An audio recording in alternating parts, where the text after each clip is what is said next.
Europe. Europe 1. La Chine ne se laissera pas faire, c'est donc l'escalade entre Pékin et Washington après les surtaxes imposées par les États-Unis sur le Made in China. Mais ce qui est intéressant, Nicolas Barrès, c'est le choix des produits visés par les Chinois. Un choix qui veut frapper l'électorat de Trump.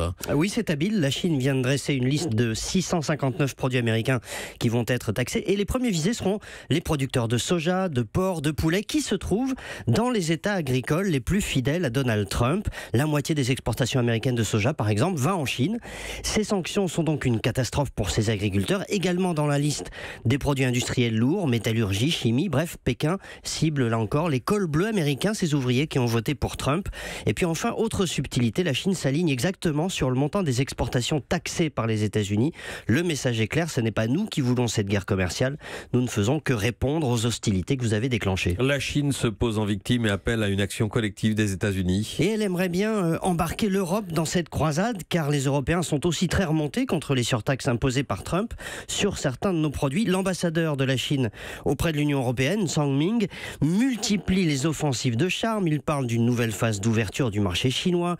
Il promet de mieux écouter les demandes des entreprises européennes. C'est un langage nouveau, séduisant, tant mieux après tout, même s'il ne faut pas être naïf. Nicolas Barrès, directeur de la rédaction des Échos, merci.